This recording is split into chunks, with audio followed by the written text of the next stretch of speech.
Kapatid na rin, ano masasabi mo? Kayo ba na nag-aakusa sa amin ni kapatid na Romy at ng iba pang mga umanib sa samahang ito na kami mga makasalanan, bagamat di pa naman ninyo kayang patunayan, ano po? Kayo ba na nag-aakusa? Kayo ba walang kasalanan? Kayo ba ay mga super banal?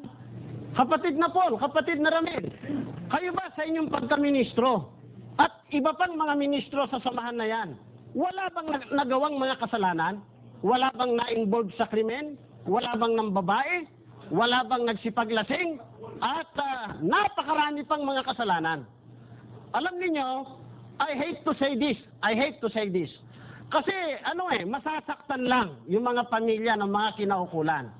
Pero kung ang gusto talaga po ninyo ay ganyang labanan, nakahanda po kami.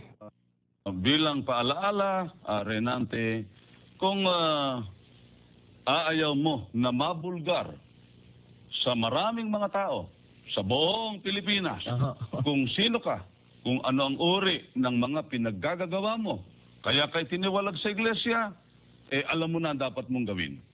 Di subukan mo. At malalaman ng buong mundo naman, yung kabalbalang pinaggagawa nyo riyan. Subukan mo, sige. Ugaling baboy, ugaling aso. Bobo!